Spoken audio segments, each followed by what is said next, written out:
Nesta aula, vamos começar a discutir fenômenos ondulatórios que se expressam através de ondas, seja o caso de ondas transversais, seja o caso de ondas longitudinais. Em ambos os casos, são ondas que se propagam no meio físico. Posteriormente, vamos discutir o fenômeno eletromagnético, que então não necessita do meio físico para se propagar, se propagando então no vácuo, por exemplo, e que tem propriedades específicas um pouco diferenciadas. No entanto, esse momento inicial nos propicia a familiarização com uma série de conceitos da dinâmica ondulatória. Uma onda mecânica é o que se chama, é o que ocorre quando se introduz uma perturbação em um meio físico. Então, esse meio físico pode ser o ar, esse meio físico pode ser uma corda oscilante, enfim. Nesses casos, a perturbação estaria se deslocando através do meio físico de um transmissor até um receptor daquela informação, que seria então possivelmente um pulso que se desloca no meio físico. No caso de uma perturbação introduzida numa corda, você teria o deslocamento dos pedaços da corda, os trechos da corda. Se você olhar um trecho na corda, ele oscila verticalmente e a onda se propaga ao longo da corda esticada, por exemplo. Você tem então o fenômeno de que esta onda ela é uma onda transversal. Por outro lado, quando a perturbação e a propagação são paralelas, você tem o equivalente a uma perturbação sonora, por exemplo, que ocorre quando você faz oscilar, faz vibrar o ar à sua frente, por exemplo, e ele chega a uma outra pessoa, consequentemente, na mesma direção em que a oscilação se verifica. Este tipo de onda se chama, então, onda longitudinal.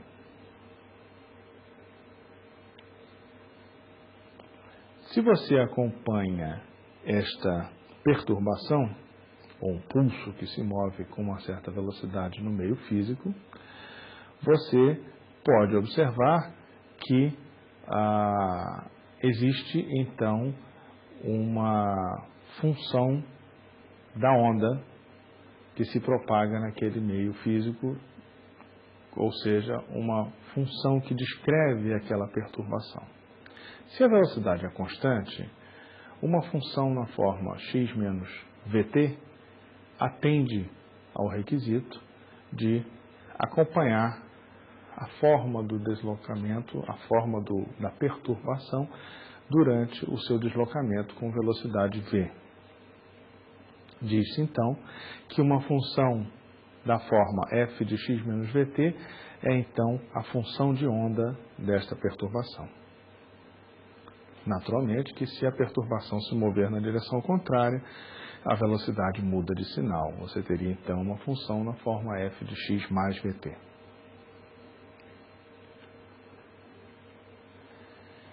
Uma propriedade muito importante é de que a velocidade da perturbação introduzida no meio físico, ela não depende da eventual movimentação da fonte daquela perturbação. Ela depende unicamente das condições do meio físico no qual ela vai se propagar. Dessa forma, por exemplo, o som da buzina de um veículo depende apenas das condições atmosféricas, não dependendo do movimento do carro, se ele está se deslocando na sua direção ou na direção contrária. Se for observada a frequência como você ouvirá a sirene ou a buzina do veículo, ela será ouvida de modo diferenciado se você estiver com o veículo caminhando na sua direção ou na direção contrária. isso é um fato, mas a velocidade de propagação do som não será afetada, basta apenas observá-la como uma constante dependente das condições atmosféricas.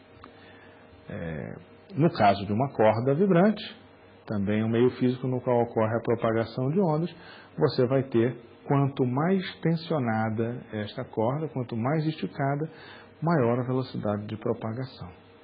Ademais, com a mesma tensão sobre a corda, uma corda leve, que responde mais rapidamente à perturbação, ela então propicia uma propagação mais rápida nessa corda leve do que na corda pesada.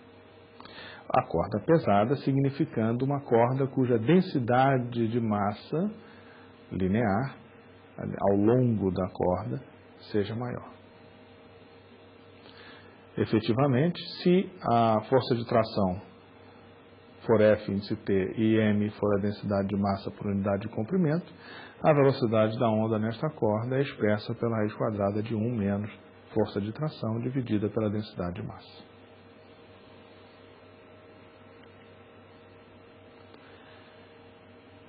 Para uma onda sonora em um fluido, tal como o ar ou a água, a velocidade pode ser escrita dessa forma, ou seja, essencialmente proporcional à temperatura, inversamente proporcional à massa molar de um gás, por exemplo, sendo R a constante universal dos gases perfeitos e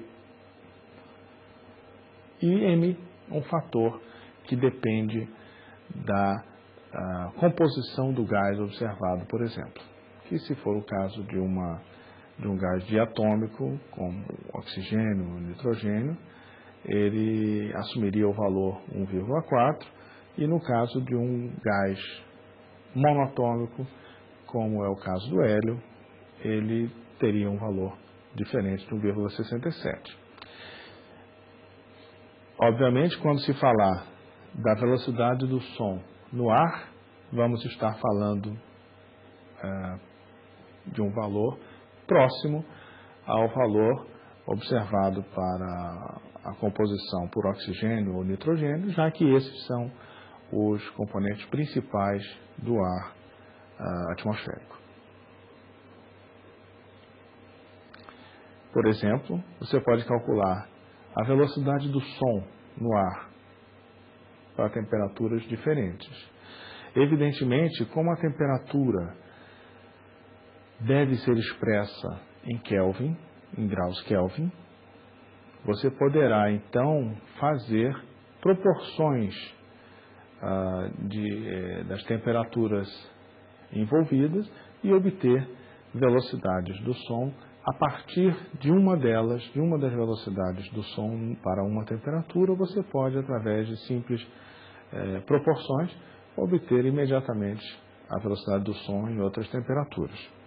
Por exemplo, no caso da temperatura de 0 graus, você obteria simplesmente substituindo os valores da temperatura, massa molar e assim por diante. Observe o fator 1,4, m igual a 1,4, presente no numerador dessa raiz quadrada, e propicia então a velocidade do som no ar, nessa temperatura, como sendo 331 metros por segundo. Observe que, para obter a temperatura 20 graus Celsius, há que se fazer a conversão para graus Kelvin. Consequentemente, podendo fazer simplesmente a relação entre as temperaturas, já que seria correspondente a uma mera regra de 3, vamos dizer assim, uma proporção, e você estaria habilitado a obter a velocidade do som a 20 graus, por exemplo. Bastaria então calcular, essencialmente a partir da velocidade anterior, a multiplicar pela razão entre as temperaturas em graus Kelvin 293 sobre 273 e, consequentemente, você obtém a velocidade do som a 20 graus como sendo 343 metros por segundo.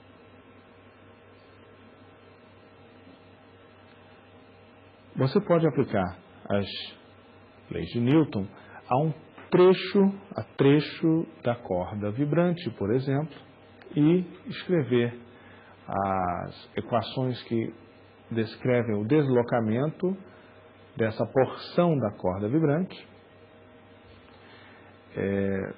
a partir da sua equação de movimento harmônico simples, essencialmente, de deslocamento transversal à onda que trafega nesse meio, que seria uma corda vibrante. Ao escrever essa equação da onda, você vai obter que a derivada segunda desse deslocamento em relação à posição espacial é proporcional à derivada segunda desse deslocamento em relação ao tempo. Na constante de proporcionalidade entra a densidade linear de massa, além da tração, vamos dizer assim, que estica esta corda que está oscilando. Observe que para uma função na forma x menos vt, onde o x menos vt seria, por exemplo, poderia ser escrito como h, e utilizando a regra da cadeia, você pode observar que qualquer função de x menos vt satisfaz a equação da onda. Note também que isso também ocorre para x mais vt. Ou seja, uma onda caminhante numa direção ou na outra direção obedece, segue, pode ser descrita pela equação da onda.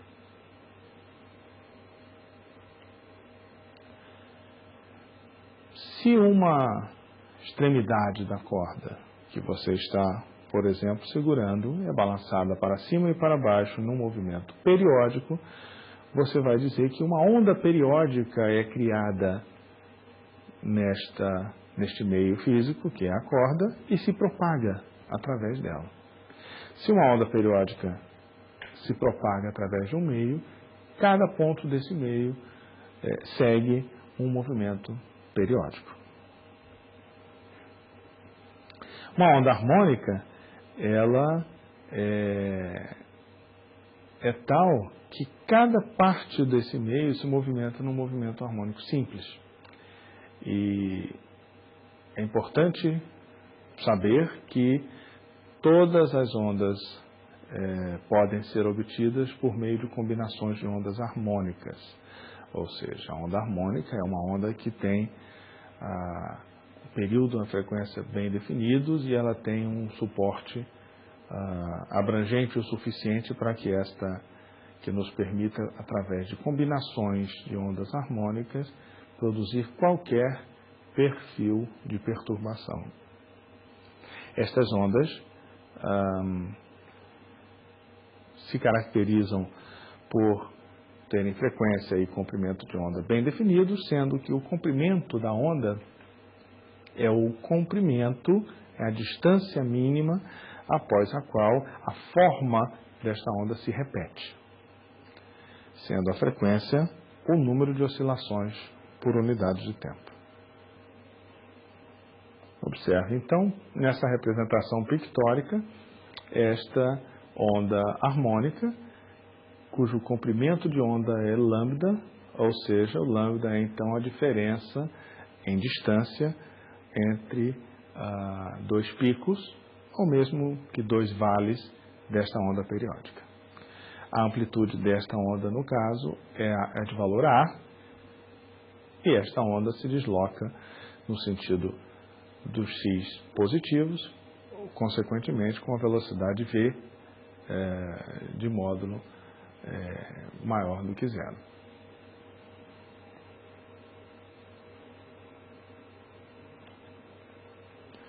Como as grandezas são bem definidas, você tem um período T e a onda se move de um comprimento de onda durante esse tempo, que é o período.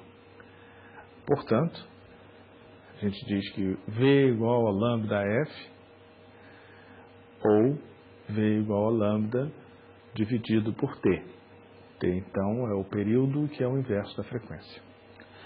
A forma da onda harmônica se escreveria, como vimos, também como uma função de x menos vt. Neste caso, uma onda de natureza com perfil senoidal, consequentemente, na forma A seno de x menos ômega t. Sendo K igual a 2π sobre lambda, ou seja, proporcional ao inverso inversamente proporcional, digo, ao comprimento de onda, e sendo então chamado Kzinho, nesse caso, 2π sobre lambda de número de onda, e a frequência angular 2πf ou 2π sobre t. Como exemplo, considere essa onda com os valores substituídos nessa forma, ou seja, a amplitude é 0,03 metros, correspondente a 3 centímetros, multiplicado pelo seno de K vezes X, mas sendo K 2,2 por metro, menos ômega t, sendo ômega de valor 3,5 por segundo. Em que direção esta onda se propagaria? Qual seria a sua velocidade? Esse seria o primeiro questionamento. Calcular em seguida o comprimento de onda, a frequência e o período desta onda. São valores que a caracterizam. Qual o deslocamento máximo de qualquer segmento da corda? E qual a velocidade máxima de qualquer trecho curto da corda, ou seja, um pequeno segmento da corda, uma pequena porção da corda. Inicialmente, veja que essa onda se propaga no sentido positivo do eixo X. A velocidade com que ela se propaga, ela depende da definição de ômega, que é essencialmente o número de onda multiplicado pela velocidade, e o que permite então obter a velocidade como sendo 1,59 metros por segundo. No segundo item, veja que o comprimento de onda se expressa através do número de onda já obtido e que você pode obter a frequência a partir da frequência angular, que é fornecida na expressão da equação da onda, e você vai obter a partir da obtenção do período como sendo 0,557 ciclos por segundo, ou hertz. O deslocamento máximo simplesmente decorre da observação da própria equação da onda como sendo 0,03 metros. Já a velocidade máxima dependerá de um cálculo adicional. Precisamos, então, obter, a partir da equação da onda, sua derivada em relação ao tempo, para que a posição do deslocamento derivada em relação ao tempo nos forneça, então, essa velocidade, e daí decorre que a velocidade de um segmento qualquer dessa corda é velocidade máxima de 0,105 metros por segundo.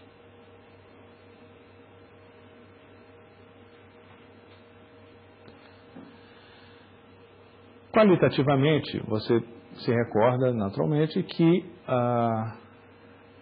ao tocar uma superfície de um lago, por exemplo, plácido, com um bastão a intervalos regulares, são formadas ondas concêntricas a partir desta, por assim dizer, fonte pontual. Uma fonte pontual que produz, então, esses círculos a intervalos de tempo regulares. Observe que se você estiver a uma distância suficientemente grande da fonte dessas perturbações que produzem ondas circulares, você terá a impressão, por causa do tamanho do raio, que é crescente, você terá a impressão de que a onda é aproximadamente plana. Assim, de fato, se constroem na prática, em mais das vezes, ondas planas para experimentos.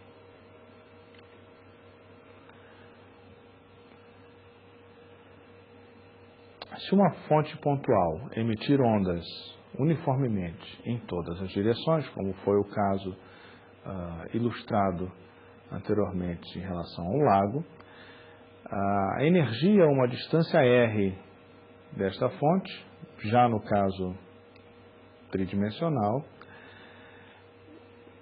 se distribuirá uniformemente sobre uma esfera do mesmo raio, e a área dessa esfera é π vezes r ao quadrado.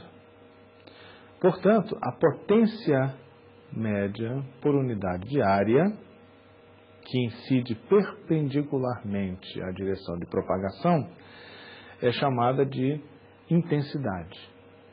A intensidade, então, é a potência média dividida pela área. A unidade da intensidade no Sistema Internacional de Unidades é o watts por metro quadrado. A faixa de audição humana, ela vai desde 10 a menos 12 watts por metro quadrado até cerca de 1 watt por metro quadrado, que já é uma intensidade suficiente para produzir dor nos ouvidos das pessoas. O intervalo de pressão entre essas intensidades é de 3 vezes 10 a menos 5 Pascal. Esse é o limiar de audição até 30 Pascal, que é uma variação imperceptível perante a pressão atmosférica, que é cerca de 101 kPa.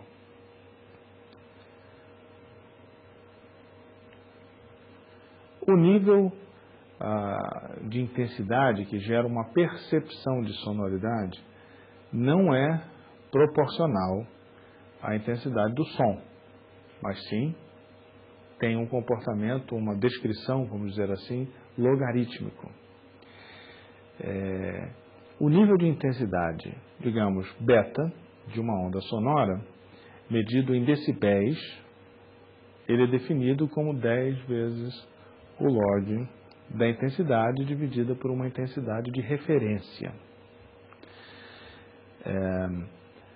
Observe que a intensidade de referência varia de pessoa para pessoa. Então, a percepção de sonoridade não é idêntica para todos, mas usualmente se adota a intensidade de referência como sendo o limiar de audição. Nesta escala, então, o nível de intensidade do limiar de audição é 0. Então, sendo então o limiar de audição já muito dolorosa para o ouvido humano, sendo beta igual a 10 logaritmo de 1 sobre 10 a menos 12, o que propicia então o valor de 120 decibéis, uma intensidade muito grande, quer dizer, essa percepção de 120 decibéis é bastante difícil para o ouvido humano suportar por um longo período de tempo. Num pequeno exemplo, suponha que um latido de um cão emite cerca de 1 miliwatt de potência, ou seja, 10 elevado a menos 3 watts de potência. Se essa potência estiver distribuída uniformemente em todas as direções, qual é o nível de intensidade sonora a uma distância próxima, como 5 metros, por exemplo? Adicionalmente, qual seria então a intensidade, o nível de intensidade, se fossem dois os cães latindo a essa distância, cada um emitindo 1 mW de potência? Ora, o nível de intensidade, ele é obtido a partir da intensidade, que é dada pelo 1 mW dividido pela área em questão. Ou seja, para dois cães, as intensidades serão somadas. Inicialmente, podemos obter a intensidade para 5 metros e vamos calcular, dividida a potência emitida pela área, como sendo 3,18 vezes 10 a menos 6 watts por metro quadrado. Portanto, nesse caso, o nível de intensidade a 5 metros seria da forma, aplicando simplesmente a fórmula, 65 decibéis. Ora, o acréscimo de mais ruído, ou seja, a duplicação do ruído, provoca que efeito? Bom, ele aumenta a potência, certamente, que passa a propiciar um nível de intensidade que é 10 log do dobro da potência dividido pela intensidade de referência, e que vai propiciar, então, o valor de 68 decibéis. Então, observe que a duplicação da potência provoca um acréscimo relativamente pequeno no nível de intensidade percebido, ou seja, um incremento de 65 para 68 decibéis. Portanto, veja o quanto é suave o crescimento da função, que é baseada em logaritmo. Considere a questão da refração e da reflexão. Quando uma onda incide numa fronteira que separa duas regiões, onde a velocidade da onda é diferente, num meio e no outro meio, uma parte dessa onda reflete e retorna ao meio de onde provém, ou seja, ela não adentra o outro meio, e uma outra parte se propaga para dentro do outro meio. Essa parte transmitida é dita, então, a parte refratada. O restante é, então, chamada parte refletida da onda.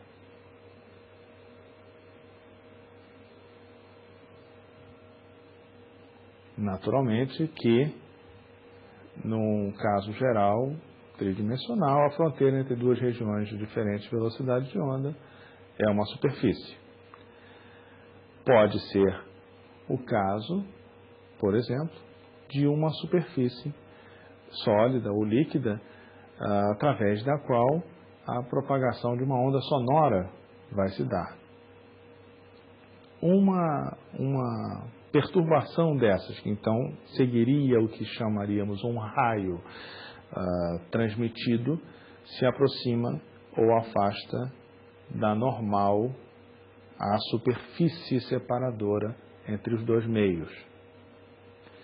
O raio refletido vai fazer um ângulo com a normal, a superfície separadora entre os dois meios, que é igual ao ângulo, que faz o raio incidente na superfície. O ângulo da reflexão é o mesmo da incidência. Já o raio refratado pode, a onda, então, refratada, pode se aproximar mais da normal à superfície ou se afastar mais, dependendo da velocidade de propagação da onda nesse outro meio onde a perturbação entrou. Perturbação, por exemplo, sonora. Quando a velocidade da onda no segundo meio for maior do que aquela no meio incidente, o raio que descreve a direção de propagação se afasta da normal. Portanto, à medida que o ângulo de incidência aumenta, pode acontecer de o ângulo chegar a 90 graus. A partir de então, não há mais refração e toda a perturbação, toda a onda que se projeta sobre a superfície é refletida. Não há mais refração e, consequentemente, diz-se que há uma reflexão interna total.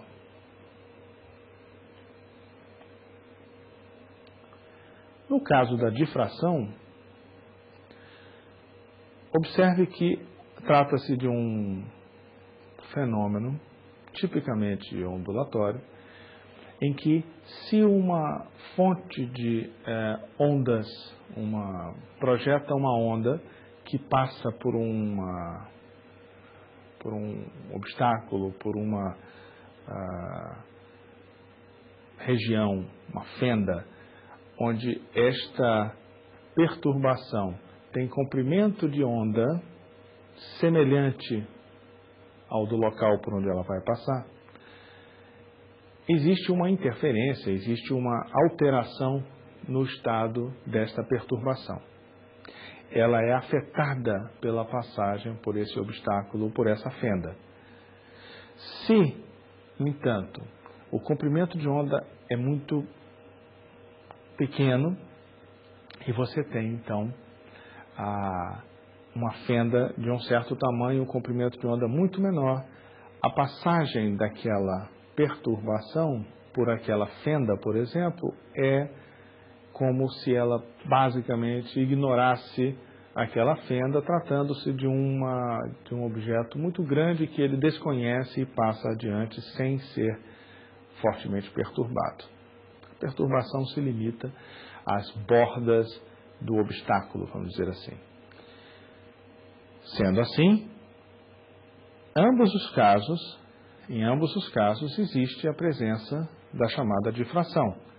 No entanto, quando o comprimento de onda é muito pequeno, é como se a perturbação passasse sem muita alteração e, consequentemente, ela seguiria em linha reta, vamos dizer assim, sem ser alterada em seu caminho. Já quando o comprimento de onda desta perturbação é de valor semelhante ao da região por onde ele vai passar, acontece um fenômeno de que essa perturbação na onda transmitida acaba gerando um espalhamento daquela perturbação de forma aproximadamente circular, como se o obstáculo passasse a ser uma fonte pontual. A partir dali, então, as perturbações se difundem, se propagam, como se aquele ponto onde aconteceu a fenda, por exemplo, o obstáculo, fosse uma fonte pontual.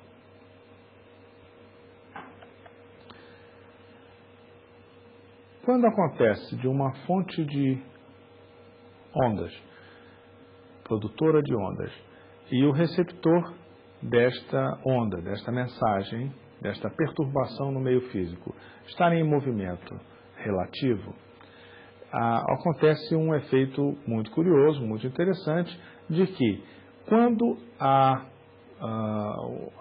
onda emitida, o receptor e o transmissor estão em movimento um para o outro, a frequência observada é aumentada.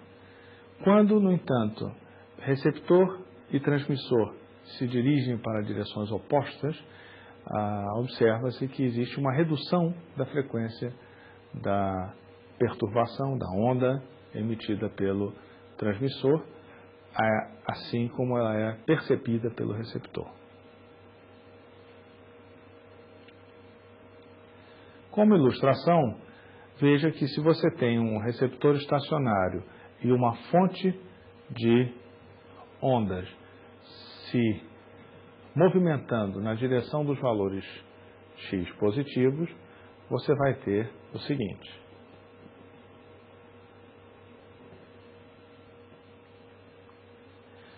Ou seja, observe que o receptor estacionário está percebendo a chegada de pulsos desta perturbação muito mais compactados, vamos dizer assim, ou seja, com um comprimento de onda reduzido ou com a frequência aumentada. Lembre-se que a velocidade da perturbação no meio físico é constante.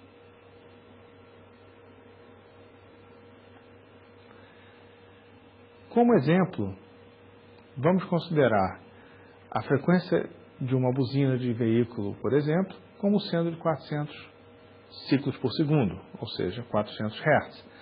Se essa buzina for acionada com o carro se movendo a uma velocidade elevada, de 34 metros por segundo, cerca de 122 km por hora, sem vento e em direção ao receptor estacionário, você pode obter o comprimento de onda do som que passa pelo receptor, que é um observador estacionário.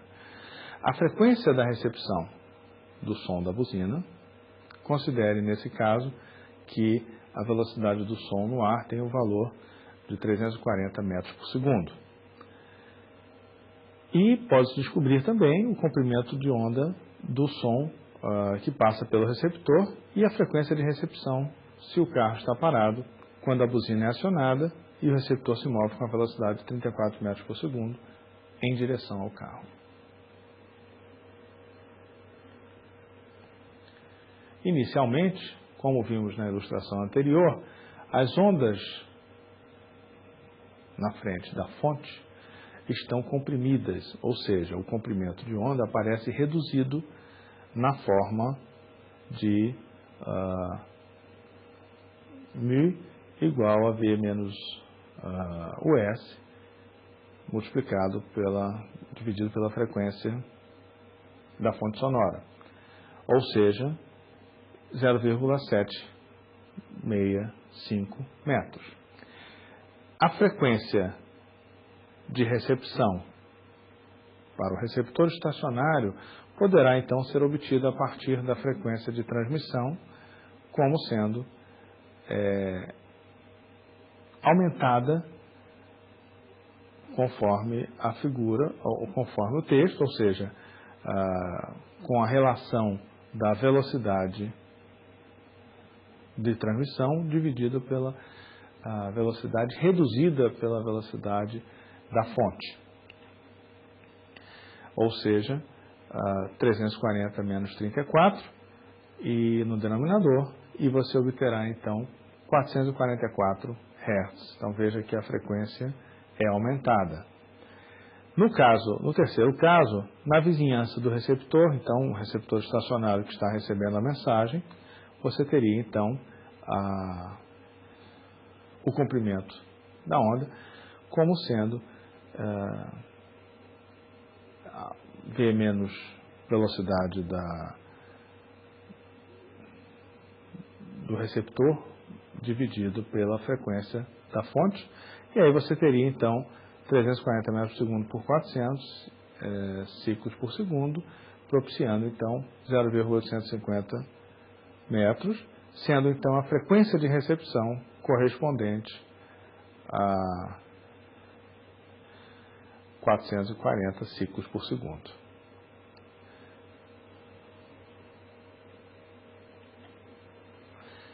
Um outro efeito, uma outra observação interessante acerca do efeito Doppler se refere ao caso da compactação de ondas, vamos dizer assim,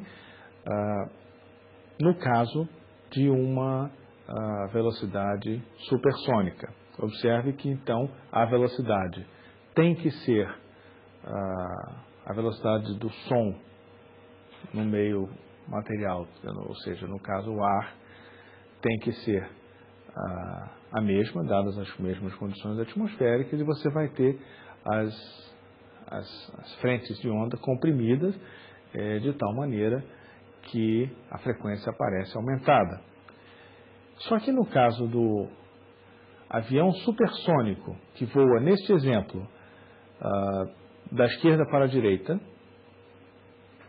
um trecho de 22 km, e a uma certa velocidade, supersônica já podemos antecipar, ele está a uma altitude de 15 quilômetros, passando diretamente sobre o ponto P. Ora, a explosão sônica, ou seja, o momento em que o personagem que está no solo percebe o som do avião vindo, isto só acontece, no caso de um avião supersônico, só acontece depois que o avião já passou por ele. Curiosamente, quando o avião estiver a 22 quilômetros à direita, no caso do nosso desenho, à direita do ponto original, em que S, a partir do qual estaremos ouvindo a informação sonora da presença do avião, só então saberemos, pelo som, da presença do avião. No entanto, visualmente você já saberá que o avião já passou por ali e a informação sonora vai chegar então depois da passagem, acompanhada visualmente do aeroplano. Ora, vejamos que no caso desta simulação, a informação sonora chega agora ao observador no solo e você pode então, a partir disto, sabendo a velocidade do som no ar, conhecendo então as distâncias envolvidas, pode assim obter a velocidade com a qual o avião se deslocava. Neste caso, a velocidade pode ser obtida pelo ângulo de Mach, que você vai detalhadamente acompanhar no livro-texto e vai observar que o ângulo de Mach tem a ver com o ângulo observado entre o interlocutor, a linha que une o observador ao ponto onde se encontra o avião quando ele recebe a informação sonora e a linha através da qual a trajetória do avião se realizou. O seno desse ângulo, então, aparece multiplicando a velocidade do avião, fornecendo, então, a velocidade, o equivalente à velocidade do som. Portanto, a velocidade do avião será obtida como resultado da velocidade do som dividido pelo ângulo de Mach, propiciando aí um valor de 604 metros por segundo, que é cerca de 1,6 vezes a velocidade do som no ar.